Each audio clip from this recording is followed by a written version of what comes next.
Welcome back to another fighter interview. I'm excited to be joined by our guest here, Sam Bailey, 21 and 1, six-time national champ, WAKO PanAms Gold Medalist. He's one of the top kickboxer and Muay Thai fighter in the country, guys, as an amateur.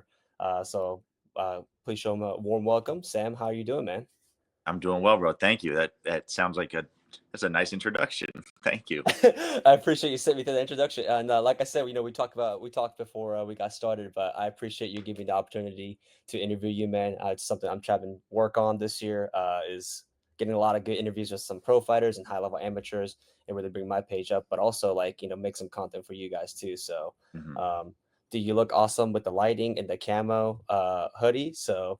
Nice. I think Thank we're you. ready to get started, man. So, Yeah. yeah, you fight out of Minnesota at the Cellar gym. I know you guys have one, that's a beautiful gym, and two, you guys have a Yeah. bunch of great competitors out of there too. Before we get all started in that, man, Sam, typically I want to start these interviews off with uh, the story of Sam Bailey. How you got into Mhm. fighting. What's your journey into martial arts. Run the audience through that. Sure. Yeah. Well, I did the super young, like 4 years old karate stuff, which you're not really learning much, but it definitely kind of sets the stage. And then eventually I did like a little bit of taekwondo, and then I did like a year of boxing when I was like 7. And then for 3 years or so, we did Muay Thai and Jiu-Jitsu. So up until like roughly third grade. And then fourth grade. I didn't do anything until I graduated high school in 2020. And then I joined the Cellar again. So long break in between. But that stuff as a kid definitely made a really big impact into where I'm at now. Yeah, so when you're a kid, you're like building that foundation. Just is it just because it's high school stuff? Like, what is there a reason why you took a long break? Well, it was just kind of like it was moving a lot. We moved a lot. And then we moved from Vegas, which is where I did Muay Thai and stuff, to Minnesota. And so just the move and not having quite the same like situation, it just couldn't do the sport, and eventually we lost interest. So I got yeah. you. Hey, I'm curious. So I moved a lot as a kid too.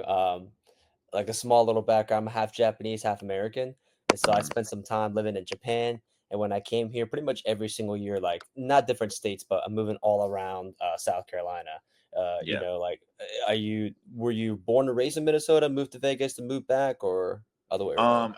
So yeah, I was born in Seattle, and then I spent like 6 years there, 5 years there, and then Vegas for like 5, 6 years, and then I've been in Minnesota for the last like 10 years. That's a But funny we moved connection, like man. every 2 years. I got you. Yeah, yeah. So you're used to moving. Funny connection there too, because my Yeah, dad, my biological dad's side, they're all from Seattle, and I visited a few times when I was a kid too. So, yeah. cool little connection there, man. Yeah. So let's I'm curious to know. So you're 21 and 1. Hmm. That's a pretty crazy record to have. Amongst any fighters, pro or amateur. But the fact that you're tearing it up in the entire United States, uh, you competed in the WAKO USA. You're part of the WAKO USA national team Hmm. that went down to Chile over the summer, and you won the gold. Talk me through some of the experiences on that. Yeah. Well, so my first time competing internationally, I lost, and it was at the Waco like World Championships in 2023. I won one international fight, which was really like nice, and then I lost my second one. So it kind of showed me like I can compete there, but I need to work on some things. And in Chile, the first fight was against Brazil, and I knew I was more technical than him. I watched him fight earlier that day, but he was like kind of crazy. Like he swung crazy, and it was the most that somebody ever made me miss in a fight. He made me miss a lot. Um, but yeah, I won that one in literally the last 3 seconds, just because it's like a points game, and I got that last point in the last exchange, basically. But that gave me a lot of confidence beating Brazil. Mexico was next, and I had a really good game plan for him, um, which worked out well. Like he was tough, but I knew if I just was really technical and picked my shots, it'd be good. And then the championships was against Canada, and I knew kind of how this guy fought. I had seen some fights of his from like 6 months earlier, but in the ring, he fought a lot different. He had a lot more pressure and chose his shots a lot better. Honestly, he barely hit me. Like, it wasn't a close fight in terms of like the score, but he had good pressure. He just wasn't able to quite capitalize on it. But I won that fight with relative ease. Besides just feeling his pressure, and then that was it. It was really nice to compete and realize I can hang internationally. Yeah, backing up the confidence. I Yeah. watched the Instagram live interview you did with the promoter for Maximus. hmm The Brazilian fighter, he's got like a couple pro fights too. Is that what you said? Yeah, yeah. He's so I don't know the specifics, but the WAKO USA president said that that dude like wins all the, or he's won the last two Grand Prix because I think they do like South America versus, or like Brazil versus Europe or something like that. So he's won a few of those, and then he said that he had a few glory fights too, which I tried to look him up in glory, couldn't find anything, but I'm gonna flex it, pretend he did. So. Yeah, yeah, yeah, man. Flex that. That's awesome, man. What's like a obviously aside from the confidence booster of the fact that you can hang with international level, but like what's like a good lesson you took away from that experience? Um, the more that I just tried to enjoy what I was doing and have fun, the better I fought. So that was really the case for the second fight. I had a lot of confidence after fighting Brazil, and there was a lot of time. Like, usually you kind of wait right by the rings for like half a fight and then you go in, but there was like two and a half fights before we went in, and I just kept bouncing around warming up, like trying to feel good now. And I had a smile on my face going into that fight, and I definitely felt the best in that one. So that was probably it. That's awesome, man. That's a great lesson too. I've been reading a lot on like sports psychology and obviously just like mental health, just happiness and big thing that I'm seeing is just being grateful and then Mhm. enjoying what you're doing. And yeah, Yeah. that's a great lesson to have too. So hmm cool, man. What did you think about how many days were you in Chile? I think it was 6 days total. We we flew in, weighed in the next day. So that's like, okay, one whole day, 3 days of fights. That's 4 days, and then we stayed 2 days after. So about 6.5 days. How was Chile? Did you enjoy it? How was that like? It was cool. The hotel that we stayed in was nice. It was in like the nice area, kind of like the gentrified area, honestly. But the last 2 days we stayed in like actual neighborhood, and more so like the trendy, whatever, like neighborhoody area. And it was nice, but I was definitely ready to go at that point. I don't speak great Spanish. Like, I can barely get by, and everybody there only speaks Spanish. So it was pretty tough. Yeah, man. Talking about another country you went to, Thailand. Mhm. Actually, that's how I followed your account. That's like how you came into my radar. You have posted some videos of you fighting in Thailand, and I think you were talking about like you always walk out to like Eye of the Tiger or something like that. And then so that's kind of like how I came onto your map. I was like, oh, this guy's fighting Muay Thai. Like at the time I was really interested in Thailand and like the Muay Thai culture there. So Mhm. that's how you came onto my map. And then I just been following you ever since, man. I found out like, wow, this guy's like super freaking good, and he's only Nice. an amateur. That's amazing. So that's how I came on you came on my radar. Talk to me about Thailand, man. Like how many times have you been? How many fights have you had there? And Mhm. what's the difference in the fight culture between here and Thailand? Sure. Yeah. Well, I've only been once, and I only fought once, and it was after the kickboxing World Games last year. So late 2023, we went straight from Portugal to Thailand, and the training was a lot more casual. In the sense of like, yeah, you're training hard, but like nobody's. I don't know. It's just, how can you like complain when you're? It's like beautiful outside and stuff like that. So the training was a lot more casual. You're doing a little bit of everything, every class. You're always working with a trainer. You definitely get more than what you pay for comparatively for the prices here. And then the fighting was way, way more casual. They're fighting multiple times a week, a lot of times, like Monday through Saturday. Every stadium has a fight. So um, it's hard to like freak out or make it a big deal when everyone around you is so chill about it. Yeah, But everyone's doing it, so yeah, no big deal for you. Would you like to go back? absolutely, yeah. I haven't gone back just because I want to go for longer and make a little more sense. I would love to go back and um, have like a true run at seeing what my competition would be like there. Yeah, absolutely, man. Uh, because you live in Minnesota, like how was the transition between like where you live to Thailand? Obviously, the temperature is different, but how did you get acclimatized to that?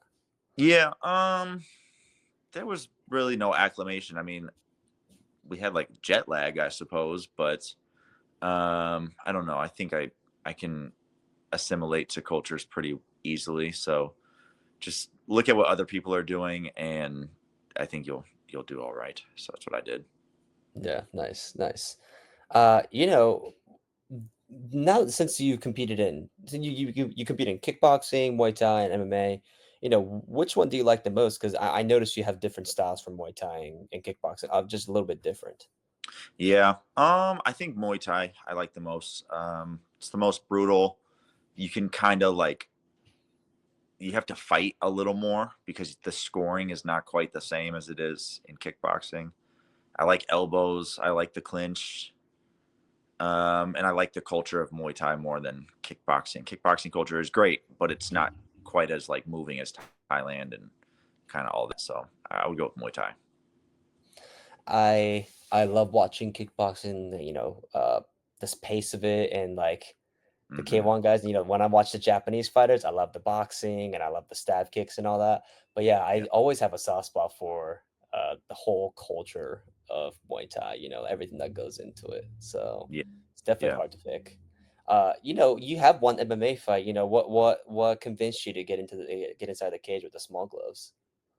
Well, that's what I wanted to do in the first place was MMA. So I mean, when I started training, it was more so 2021 that I could actually train because like lockdowns and all that stuff made it hard.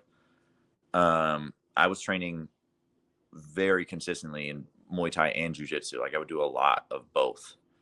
But I just happened to do a stand up fight or tournament first. And so that's what I focused on a little bit more. But after I first competed in like my tournament, my first tournament, I trained MMA after that and had an MMA fight and just happened to compete in stand up a lot after. I got you. Uh, how good is your submission game? Like how good do you feel on the ground? Right now, not great. It's just been a year roughly.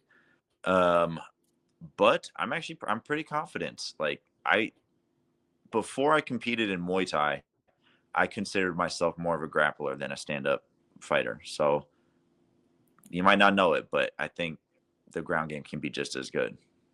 Yeah. Do you have a favorite submission? Head and arm.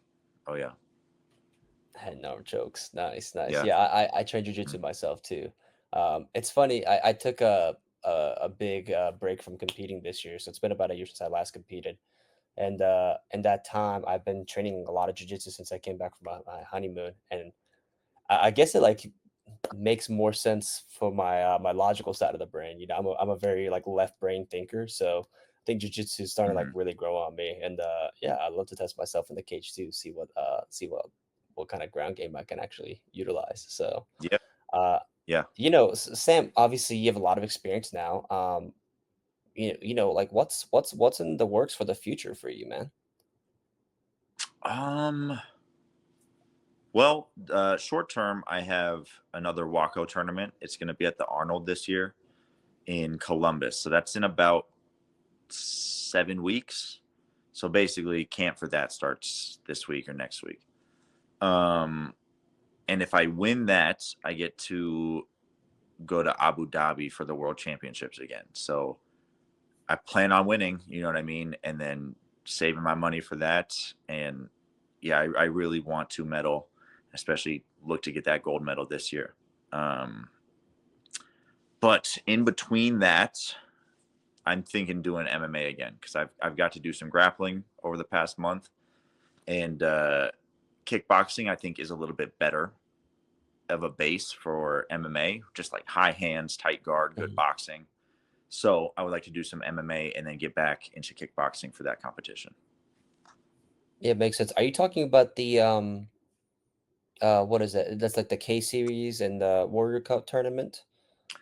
So that is going to be there, but that's not what I'm doing. Oh, okay. There's something with Warriors Cup. Yep, but I'm doing the WAKO one, and then they also have a Okay. Gamma MMA thing going on there too. Oh, okay. So a lot of events happening. Mm, Yeah, just because like the timeline you mentioned kind of lines up with that the whole kickboxing Muay Thai tournament that they're putting on. So yeah, I wasn't sure. Are you planning on competing TBAs this year? I don't know. We'll see. On one hand, it's like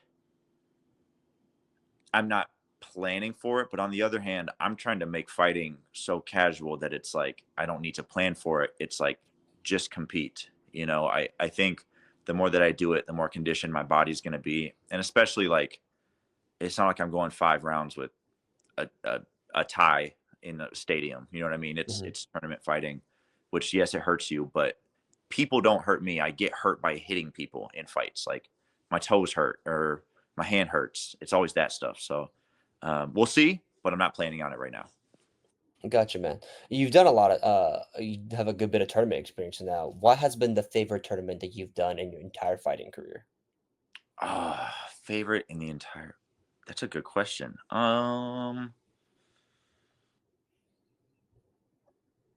I would say probably the second time I did TBA. It like it just felt like I grew so much just from the beginning of that year because I had the MMA fight and then I did TOC and then I did WAKO. And so I had three different styles kind of within the last 4 months or 5 months. And then I fought the best I had ever fought at that tournament. It was none of my fights were even close. In the finals, I beat the person who I knew was the B class champ from last year. Um, and yeah, just was kind of like a picture perfect tournament for me. That's awesome, man. Yeah. Uh, do you have like do you like frame shorts or like gloves or wraps? I have some wraps. I haven't framed them yet. But I do have some wraps that we want to get like a display box for. I just haven't done it yet. Yeah. Yeah, Yeah. man. How many belts do you have? Do you keep them at your house or do you leave them at the gym? I have I think two at the gym and then three at my house, which is pretty cool. Nice. Yeah, Yeah. man. That's awesome. Yeah, I'd love to get my hand on the belt one day, man. So I'll keep chasing that grind too. Yeah, you can, Sam, bro.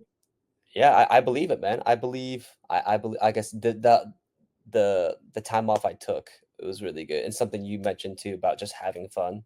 Hmm. That's something I'm trying to really focus on. 'Cause, this is like it could be a scary sport sometimes. So sometimes I get too laser focused in practice and Hmm. too tight, and punches are getting too tight, and I'm overreacting to punches. So something Yeah. I'm definitely working on. So yeah, man, I believe it, and I'll keep watching you as like it's funny because we fight in the same weight class. Obviously, I'm not in your league right now, but uh, you're a bit of like a role model, like around the country, someone I look up to, and then I'll keep shaping myself in that direction. So Well, thank you, bro. Thank yeah, you. The man. goal, with respect, should be to beat my ass. So like, it feels good if somebody's like looking to get to, that's cool. That's cool to me. Yeah, yeah, man. Maybe it'll be in the future. We'll see. Before we start wrapping up, Sam, any last shout outs you want to give out, friends, family, sponsors? Um, yeah, well, my gym, the Cellar gym, if you're ever in Minneapolis, St. Paul area, it's a great gym and we'd love to have anybody train, especially if you come down, that'd be awesome. Um, if you do also happen to be in Minneapolis, St. Paul, Parlor is a really good restaurant. They've sponsored me a few times now. I used to work there, and so they saw me go from never competing to changing my schedule around competing, and then eventually they supported me for both of my international competitions, which is pretty cool. Um, yeah, and then just all my coaches at the gym, they're awesome. If you ever do come down, for you or anybody watching, try to get a private lesson if you can with somebody at the gym. Like there's a lot of knowledge that can be dropped. So yeah, just shout out my people. Yeah, thank you to all the sponsors that make our fighters' dreams possible. That's so cool that you used to work there and they kind of got to see you grow up in that way. That's so awesome. So Yeah. we appreciate all of the sponsors that support the fighters, allowing them to chasing their dreams. And Sam, plug your. I'll put it on the screen as you say it. But would you plug your Instagram for the people who are not following you yet? Oh yeah, Instagram, Sam Bailey Jr. So you got it right there. Yeah, it'll be like And right there. I Yep. think my TikTok is the same thing, Sam Bailey Jr. Awesome. Yeah, make sure you guys follow him on all the socials. Make sure you guys support Sam for his upcoming fights and his upcoming journey. Otherwise, we appreciate Sam's time. Sam, thank you so much for joining me on the interview today. And I hope you have a great rest of your day, man. Thank you, you too, bro. I appreciate it.